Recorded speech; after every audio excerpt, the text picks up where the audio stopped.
The Earth Colonial Administration ship arrived 2 weeks after Jake and Captain Kira had made their agreement official. Jake watched the sleek government vessel dock at his station with a mixture of nervousness and determination. He had spent the last 14 days helping the Velari prepare for this inspection, making sure everything looked as professional and organized as possible. Commander Lisa Hayes was the first person through the airlock, followed by a team of officials carrying data pads and recording equipment. She was a stern-looking woman with gray hair and the kind of expression that suggested she had seen too many problems and not enough solutions during her career in colonial management.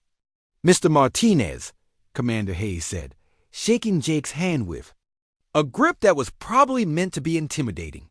"I'm here to evaluate this unusual situation you've created. I have to say, the reports we've received are quite extraordinary."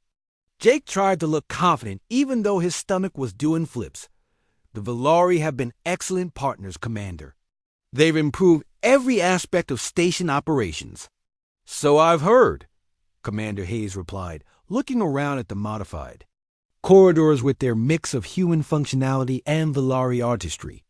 "But there are serious legal and practical concerns that need to be addressed before any permanent arrangement can be approved." Captain Kira appeared at Jake's side, having dressed in what Jake assumed was formal Velari attire for the occasion. "Commander Hayes, on behalf of my people, I welcome you to our home. We are grateful for this opportunity to demonstrate our commitment to peaceful cooperation." Commander Hayes studied Captain Kira with the same critical eye she had used on the station. "Captain, I understand your people have filed for asylum status within human colonial territory.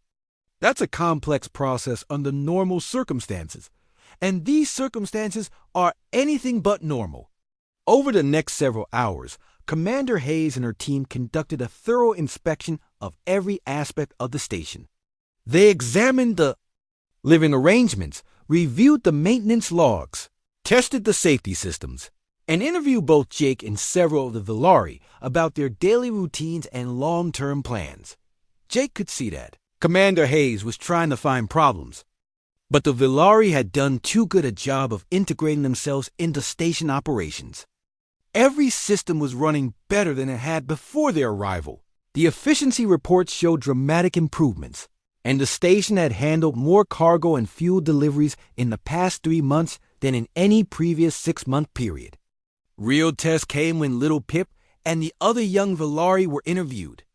Commander Hayes sat down with them in the cargo bay area they had claimed as their play space, speaking in the patient but firm tone that adults use when trying to get honest answers from children. "Do you like living here?" she asked Pip through Captain Kira's translation. Pip responded with an enthusiastic stream of Velari that made Captain Kira smile before translating. "Pip says this is the best home ever because Jake teaches them how machines work and they get to help fix important things. They also say the food here is much better than ship rations." "Do you miss your old home?" Commander Hayes continued this time. Pip's response was longer and more thoughtful. Captain Kira's translation was careful. "Pip says they remember the old world, but it was always temporary. Velari never stayed anywhere long enough to really belong. Here they have their own space and their own jobs, and Jake listens when they have ideas about making things better."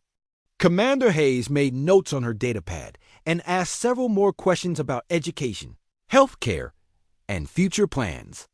The young Velari answered with the kind of honest enthusiasm that was hard to fake, describing their daily lessons with Jake and their excitement about learning both human and Velari skills. After the interviews, Commander Hayes called Jake and Captain Kira to a private meeting in the station's small conference room. Her expression was serious as she reviewed her findings. "I'm going to be direct with you both," she said.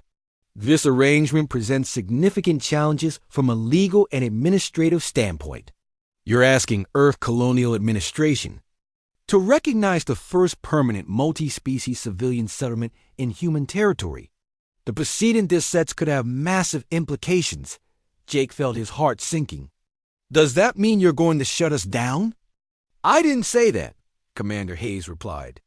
But there are conditions that would need to be met. First, this station would need to be officially reclassified as a colonial outpost rather than a private refueling facility.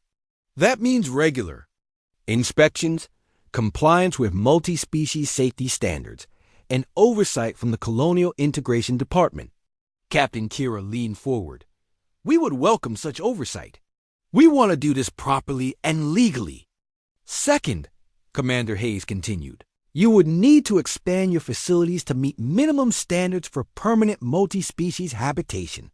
Better medical facilities, proper educational resources, expanded living quarters, and emergency systems designed for different physiological needs. Jake calculated the costs in his head and winced. That's going to require significant funding and construction. I don't have the resources for that kind of expansion. Which brings me to the third point, Commander Hayes said. Earth Colonial Administration would provide funding and technical support, but in exchange, this facility would become a pilot program for future multi-species cooperation initiatives. You would be expected to accept additional refugees and serve as a model for similar projects throughout human space.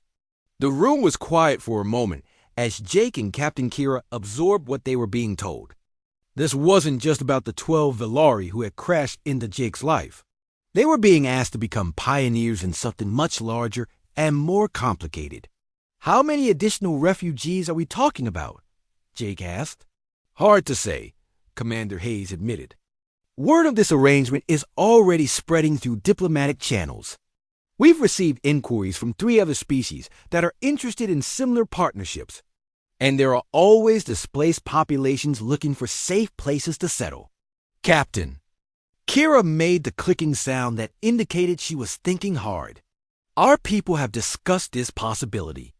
We understand that accepting Earth support would mean accepting greater responsibilities. We are prepared for that. Jake looked at both women and realized he was at another crossroads. He could decline the government support and try to maintain the small, manageable arrangement they had now. But without official recognition and funding, they would always be vulnerable to legal challenges and practical limitations. Or he could accept the partnership and all the complications that came with it, knowing that his quiet station would become something completely different from what he had originally intended. What happens if we say no to the government support? Jake asked. Commander Hayes' expression became more sympathetic. Honestly, you'd probably be shut down within 6 months.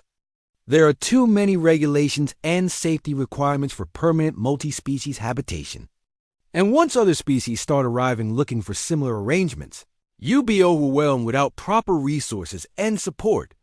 Jake understood what she wasn't saying directly. This wasn't really a choice between accepting government involvement or maintaining independence. It was a choice between working with Earth Colonial Administration or watching their community be disbanded by regulations and bureaucracy. If we agree to this pilot program, Captain Kira asked, would our people have full legal status within human territory?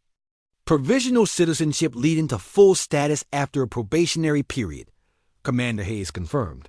Your children would be eligible for full citizenship from birth. You'd have legal protections, voting rights in colonial governance, and access to all standard colonial services. Jake looked at Captain Kira and saw hope and determination in her expression. He thought about Little Pip and the other young Velari who had started to think of this place as home.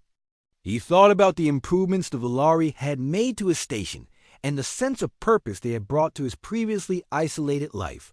Most importantly, he thought about the potential for creating something genuinely new and valuable. In a universe that often seemed determined to keep different species separate and suspicious of each other. All right, Jake said finally. Let's do it. But I want guarantees that we'll have input on any major decisions and that the needs of our current residents come first. Commander Hayes smiled for the first time since arriving. I think we can work. With that, Mr. Martinez, welcome to the frontier of interspecies cooperation. As Jake shook hands with the commander, he realized he had just committed himself to a future that was nothing like anything he had ever imagined. But looking at Captain Kira's grateful expression and thinking about the excited voices of young Valari echoing through his station, he found he was looking forward to whatever came next. 3 months had passed since the Valari first arrived at Jake's station, and their damaged ships had been sitting in the docking bays like sleeping giants.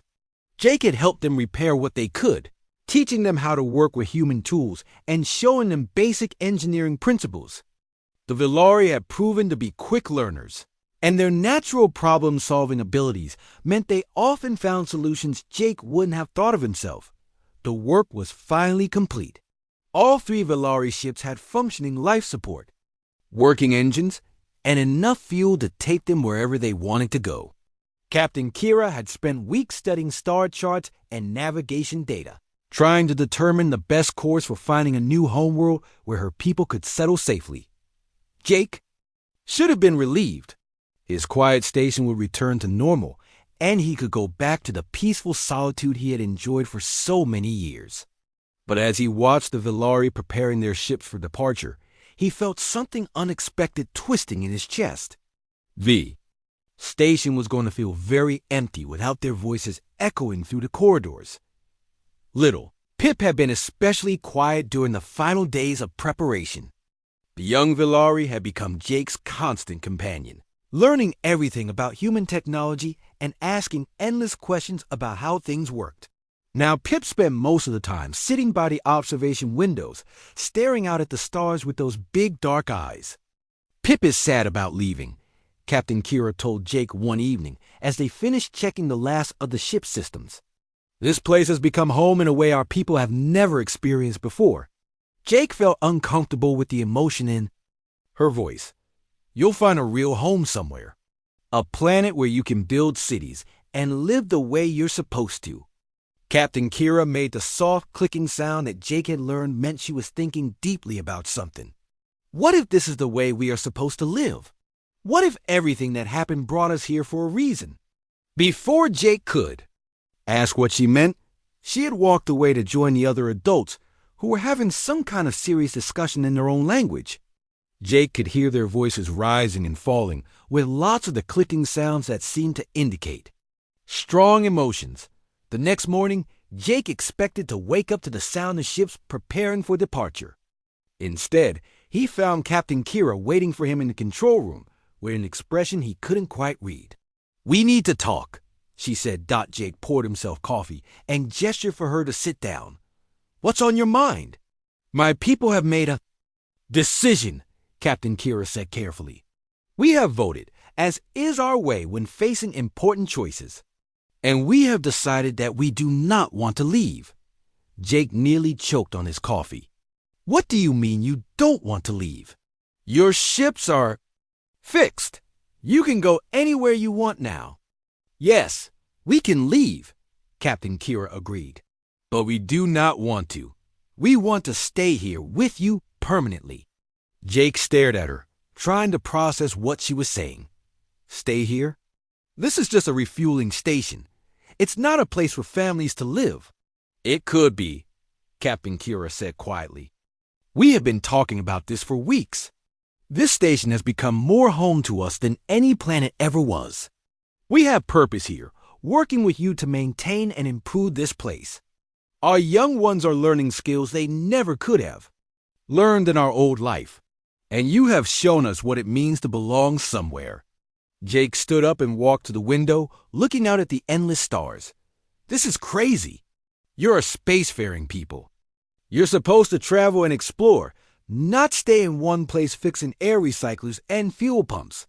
"Who says what we are supposed to do?" Captain Kira asked, standing up to join him at the window. "Our old life is gone. Our homeworld is destroyed. Our trade routes are controlled by enemies, and our way of life no longer exists. But here we have found something new. Something better." "Better?" Jake turned to look at her. "How can this be better than having your own world?"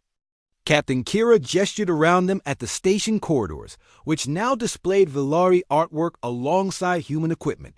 "Because this is ours. Not just Valari, not just human, but something we built together. Our young ones will grow up understanding both cultures, They will be stronger than either of our peoples alone. Jake felt panic rising in his chest. He had gotten used to the Valari being around, but the idea of them staying permanently was something else entirely. What about supplies? What about space? What about all the legal issues with having aliens living in human territory? We have thought about all of these things, Captain Kira said calmly. We can expand the station using our ship materials and knowledge.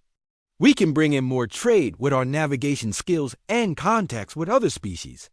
As for the legal issues, we have already been in contact with Earth Colonial Administration. Jake's eyes widened. You've been talking to Earth?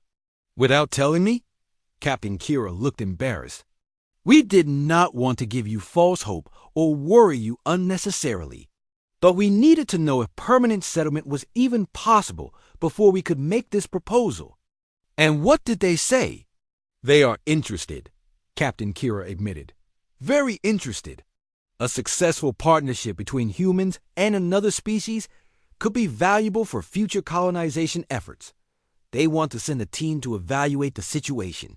Jake sat down heavily in his chair. His quiet, simple life was spinning completely out of control. This is happening too fast. I need time to think. Of course, Captain Kira said gently. But Jake, you should know that this decision is not just about us wanting to stay. It is also about what you have become to our people. What do you mean? Captain Kira's voice became very soft and formal. In our culture, there is a concept called nest father. It refers to one who provides shelter and protection for young ones who are not their own blood.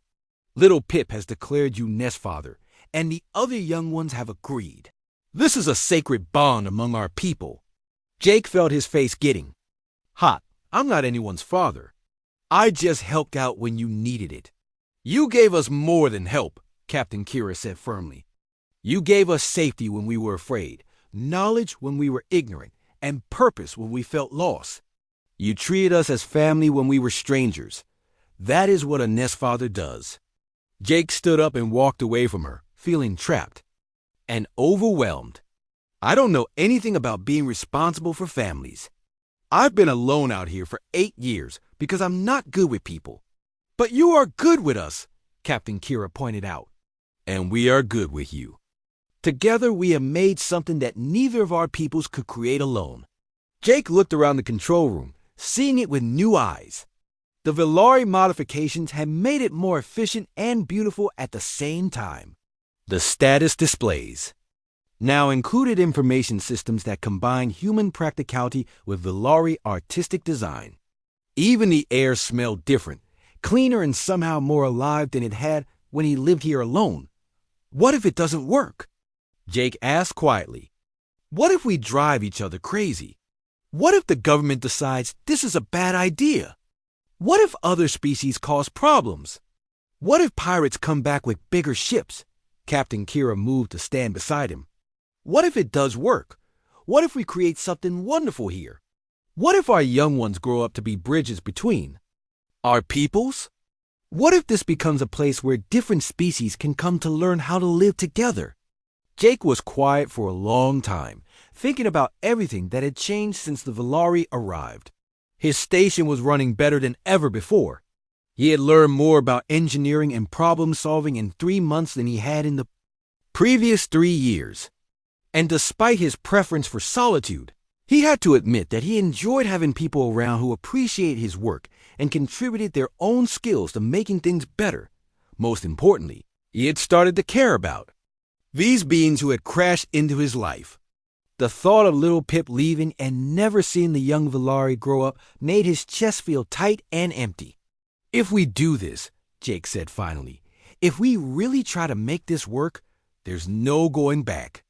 Once word gets out that humans, Valari are living together successfully, everything will change. We'll have inspectors and visitors and probably more refugees looking for the same kind of arrangement. Yes, Captain Kira agreed. It will be complicated and difficult and probably nothing like the quiet life you had before. Jake sighed and looked out at the stars one more time.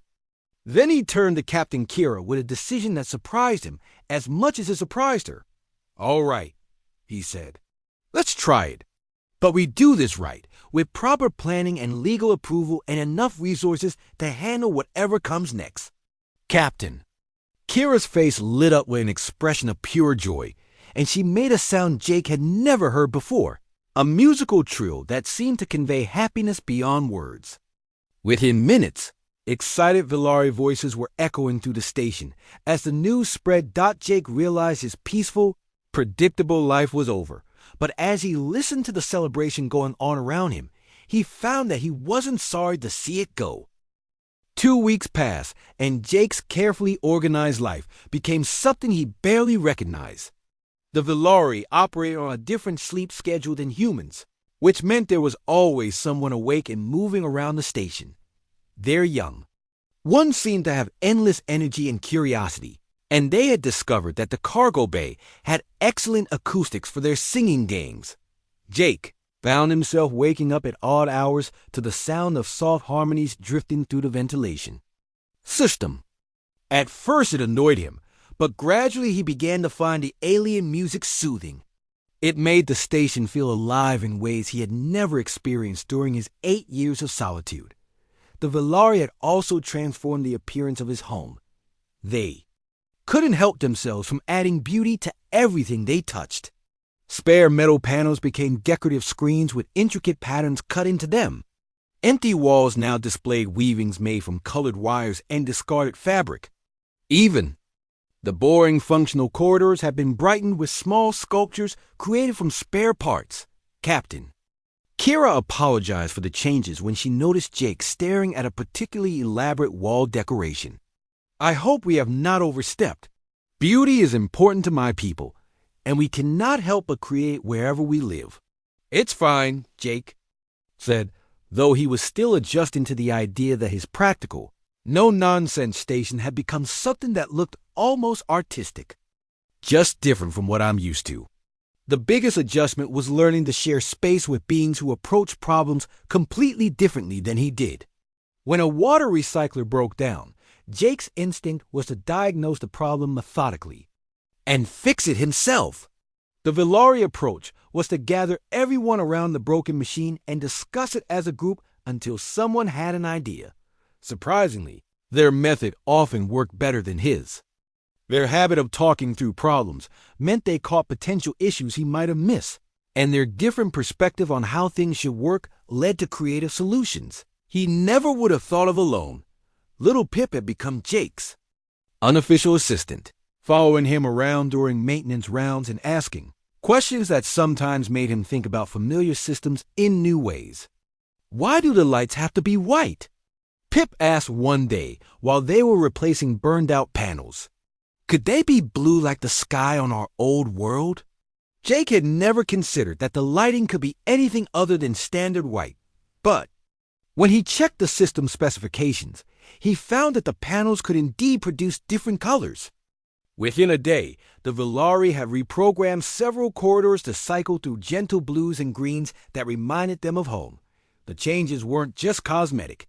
The Velari's natural cooperation and their experience as travelers made them excellent at managing resources and organizing workflows. Captain Kira had quietly taken over the job of scheduling maintenance tasks and coordinating supply deliveries. And somehow everything was running more smoothly than it ever had when Jake handled it all himself. Their artistic eye also revealed inefficiencies Jake had never noticed. They rearranged his storage areas to create what they called flow patterns that made it easier to find and move equipment. They redesigned the cargo handling procedures to reduce the time it took to load and unload ships. They even improved the air circulation by adjusting vent covers in ways that created better airflow throughout the station. Jake was starting to realize that having the Velari around wasn't just about providing charity to refugees. They were actually making his operation better. This became dramatically clear when the pirates showed up. Jake was in the middle of explaining how the fuel pumping system worked to 3 adult Velari when the proximity alarm started blaring. He rushed to the control room with Captain Kira close behind him and saw 2 ships approaching fast on intercept course. Who are they? Captain Kira asked, her voice tight with worry. Jake checked the identification signals and felt his stomach drop. Pirates. The Red Comet Gang, based on the ship markings. They probably think this is an easy target since we're out here alone. What do they want? Whatever they can take. Fuel, cargo, equipment, anything valuable. Jake was already activating the station's defensive systems, which weren't much more than some basic shields and a couple of small weapons designed to discourage casual raiders rather than fight serious threats. Captain Kira made the clicking sound that meant she was thinking hard. How many ships do they have? 2 that I can see, probably more crew than we have people. But they do not know about us, Captain Kira said suddenly. They think you are here alone, yes? Jake looked at her, wondering what she was thinking. Probably. Why? Instead of answering, Captain Kira started speaking rapidly in her own language to the other Villari who had followed them to the control room. They spread out through the station, and Jake could hear them talking to the others. Within minutes, the Villari had disappeared from sight, but Jake could sense them moving through the corridors with purpose. What are they doing? Jake asked. Being invisible, Captain Kira said with something that might have been a smile. Villari are very good at not being seen when we choose. Pirates will board your station, expecting to find one human. They will find one human. The pirate ships docked at 2 of Jake's airlocks, and armed figures in mismatched armor came through demanding to speak to whoever was in charge. Jake met them in the main corridor, trying to look nervous and cooperative. Nice little setup you got here, the pirate leader said, looking around at the clean corridors and organized equipment. Real shame it's so far from any help. Look, I don't want any trouble, Jake said, playing the role of a frightened station operator. I've got some fuel and basic supplies, but nothing really valuable. The pirates spread out to search the station, but Jake noticed they were moving more cautiously than they had when they first boarded. Something was making them nervous, though. They probably couldn't put their finger on what it was. What they didn't know was that the Villari were everywhere, watching from ventilation shafts and behind panels, and from hiding spots that Jake hadn't even known existed. Their natural ability to move silently and their knowledge of the station's layout meant they could observe every move the pirates made without being detected. When the pirates tried to access the fuel storage controls, they found that the system required passwords they didn't have. When they attempted to break into the cargo bays, the doors mysteriously jammed. When they searched for valuable equipment, they somehow kept looking in exactly the wrong places. The pirate leader was getting frustrated. Where's all your good stuff, old man? Station this size should have better pickings. This is it, Jake said with a shrug. Sorry to disappoint you. What the pirates couldn't see was the subtle signals Captain Kira was sending to her people, coordinating their movements like a conductor directing an invisible orchestra. The Villari were gently sabotaging the pirate efforts at every turn, making their job impossible without revealing their presence. Finally, the pirates decided they had wasted enough time on what appeared to be a poorly equipped station, run by a single human with nothing worth stealing. They left with a few containers of basic supplies, warning Jake that they might be back if their situation improved. After the pirate ships departed, the Villari emerged from their hiding places like ghosts becoming solid again. Jake staring at them in amazement, realizing he had just witnessed something remarkable. How did you do that? He asked Captain Kira. Villari had been avoiding dangers while traveling between stars for thousands of years, she explained. We know how to be seen when we want to trade and how to disappear when we want to survive. Jake looked around at his station, seeing it with new eyes. He had thought he was providing shelter for helpless refugees, but these beings had just saved his home and possibly his life using skills he never could have imagined. I guess we make a pretty good team, he said. Captain Kira's expression was warm as she replied, Yes, I think we do. The Villari ate like they hadn't seen food in a week, which Jake suspected was probably true.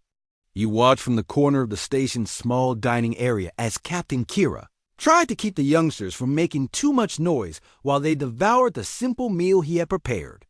The food dispensers weren't designed for fancy cooking, but they could produce basic protein bars, vegetable paste, and clean water, which seemed like a feast to his unexpected guests.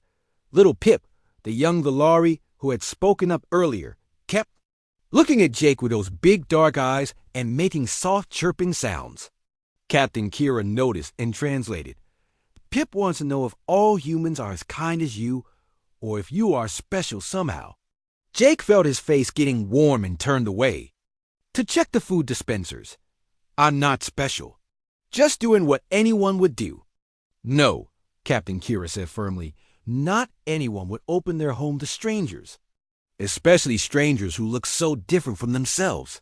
My people are grateful beyond words. After the meal, Jake led them to the guest quarters, which were really just empty storage rooms he had converted with basic sleeping mats and blankets. The Valari didn't complain, but Jake could see they were trying to figure out how to arrange themselves in the unfamiliar space. Their own culture seemed to involve sleeping close together in groups, but the rooms were designed for human privacy. We can move the walls if you need more space, Jake offered. Watching them try to make the arrangements work, Captain Kira looked surprised. You would change your home for us? They're just movable panels, Jake said with a shrug. No big deal. Next morning, Jake woke up earlier than usual to the sound of voices and activity coming from the guest quarters. He found the Valari already awake and trying to help with station maintenance, though they clearly had no idea what they were doing. One of the adults was staring at a power coupling like it might bite him, while two others were attempting to clean the air recycling filters with their bare hands. Hey, careful with that, Jake said, quickly moving to stop them from damaging the equipment. Those filters need special tools. Captain Kira approached looking embarrassed. I am sorry. We wanted to help with the work, but we do not understand. Your machines. On our homeworld, we had specialists for every task. Navigators like myself never needed to learn about engines or life support. Jake looked around at the Valari, who were all watching him with hopeful expressions. They clearly wanted to contribute something, but they were like fish out of water when it came to practical work. What did you do back home, besides navigation? We were traders and explorers, Captain Kira explained. Our people have always been travelers, moving from system to system, following the star paths our ancestors mapped long ago. We would trade goods and information, then move on to the next world. But we always had our homeworld to return to, and others to maintain our ships and equipment. Jake nodded slowly, beginning to understand their situation better. So you've never had to stay in one place and fix things yourselves? Never, Captain Kira admitted. It is not our way. Or rather, it was not our way. Now we must learn new things if we are to survive. Jake looked at the eager faces around him and made another decision that surprised him. All right then, let's start with the basics. Everyone who wants to learn, follow me. Over the next few days, Jake found himself becoming an accidental teacher. He showed the Valari how to check the air recyclers, how to monitor the power systems, and how to maintain the water purification equipment. They were quick learners once they got over their fear of the unfamiliar technology, and their natural curiosity served them well. The youngsters were especially eager students. Little Pip followed Jake everywhere, asking endless questions about how things worked. Why does the water machine make that sound? And what happens if we push this button? And can we make the lights change colors? Jake found their curiosity both exhausting and oddly endearing. He hadn't realized how quiet his station had become over the years until it was filled with voices and laughter and the sound of beings. Learning new things, the Valari also began to contribute in ways Jake hadn't expected.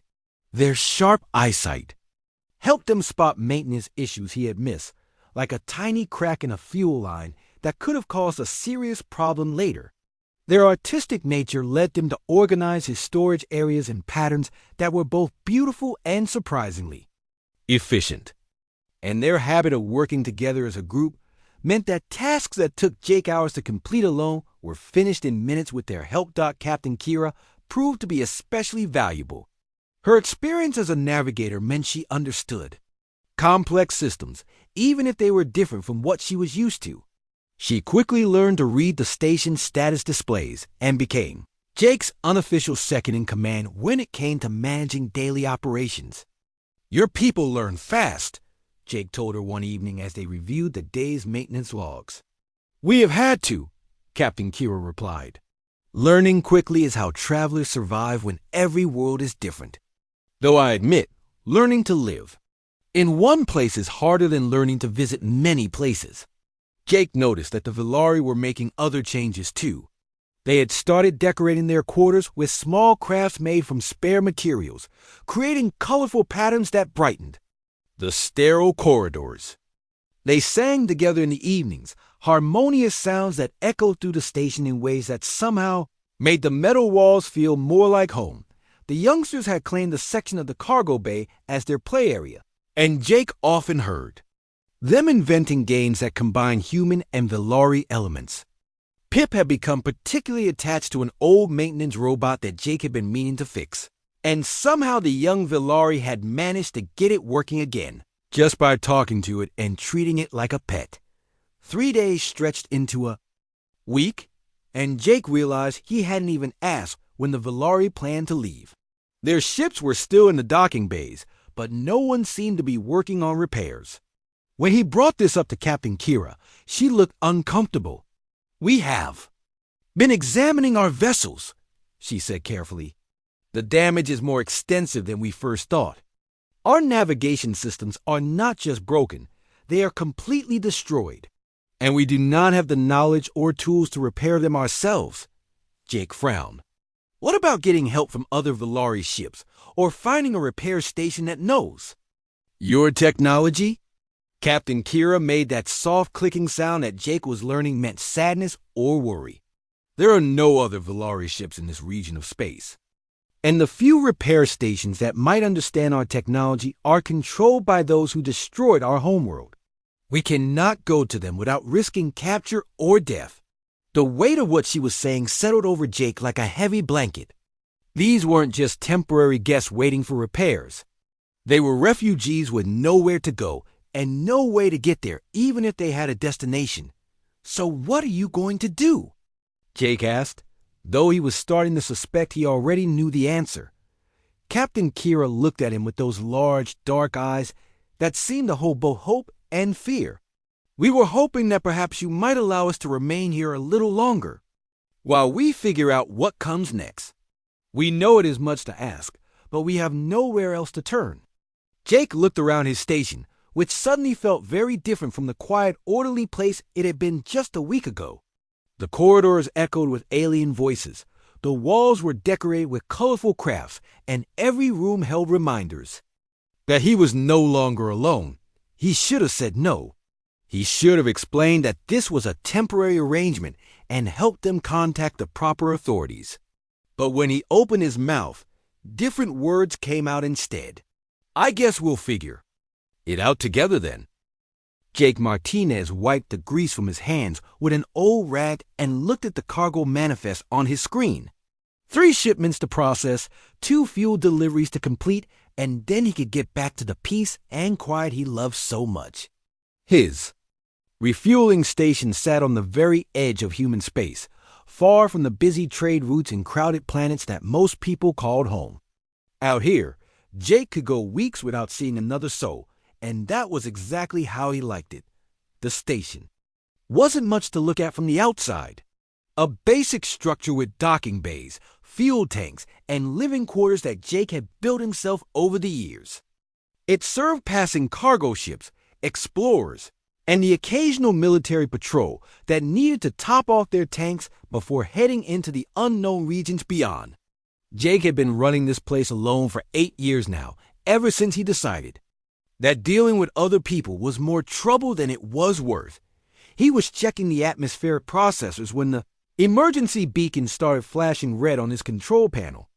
Jake frowned and walked over to see what was going on. The communication system crackled to life with a voice he had never heard before.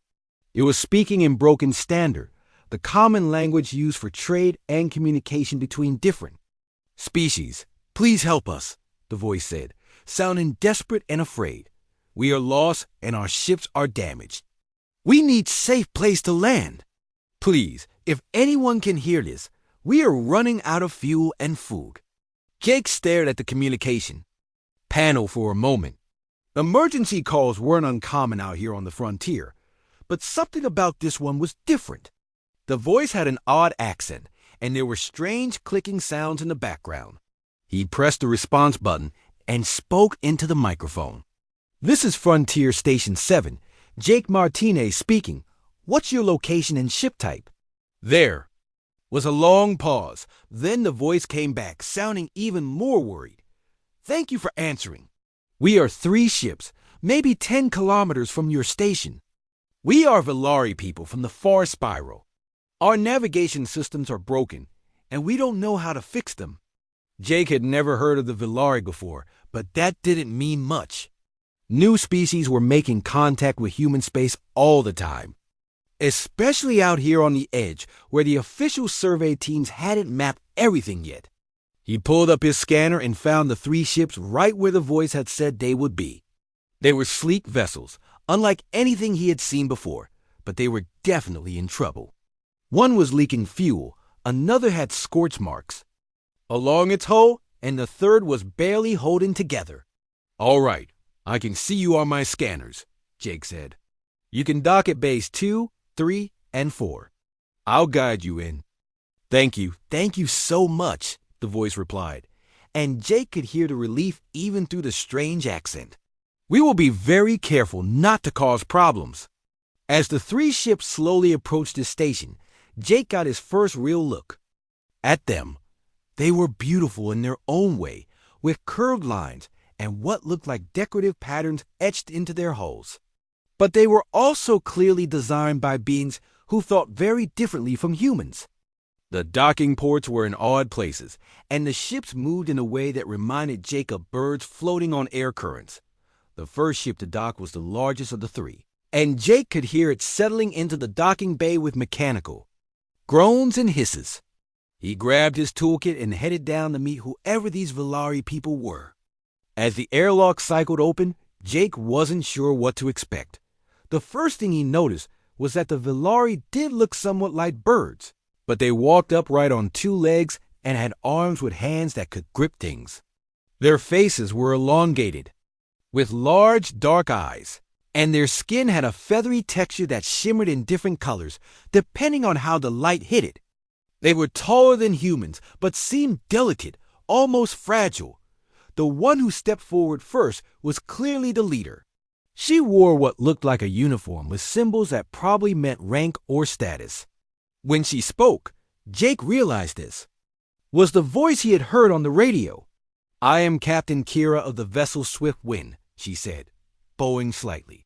"These are my people, and we are in your debt for allowing us to land. We were afraid we would die in the empty space between stars." Behind Captain Kira, more Velari were coming through the airlock. Jake counted 12 of them in total, including some that were clearly youngsters based on their smaller size and the way they stayed close to the adults. They all looked tired and scared, carrying small bundles that probably contained everything they owned. "Don't worry about debts," Jake said, feeling uncomfortable with the formal thanks. "You said your ships are damaged and you're lost. What happened to you?" Captain Kira's large eyes grew sad, and she made a soft clicking sound that the other Velari seemed to understand. "Our homeworld of Aviara was destroyed in a war between our people, those who wanted to stay and fight the invaders, and those like us who wanted to flee to safety. We chose to leave, but in our hurry to escape, our navigation computers were damaged. We have been flying blind for many days, using up our fuel and food." Jake looked at the group of refugees and felt something twist in his chest. He had always preferred to be alone, but seeing families with young ones who were clearly hungry and frightened made him think of his own childhood, when his family had to move from planet to planet looking for work. "How long since you had a proper meal?" he asked, One of the younger Villari, barely more than a child, stepped forward and said something in their own language. Captain Kira translated. Little Pip says it has been 4 days since we finished. The last of our emergency rations. Jake made a decision that he would later realize changed everything about his life. Come on then, let's get you fed and figure out what's wrong with your ships. You can stay in the guest quarters until we get everything sorted out. The relief that crossed Captain Kira's face was so obvious that Jake had to look away. You would do this for strangers? For aliens you have never met before? You're not aliens to me, Jake said, surprising himself with how easily the words came. You're just people who need help. Come on, the food dispensers are this way. As he led the group of Villari through his station, Jake tried to ignore away his quiet. Orderly life suddenly felt different with voices and footsteps echoing through the corridors. The youngsters were looking around at everything with wide, curious eyes, and the adults were speaking to each other in their own language with what sounded like amazement. Your home is very solid and strong, Captain Kira said as they walked.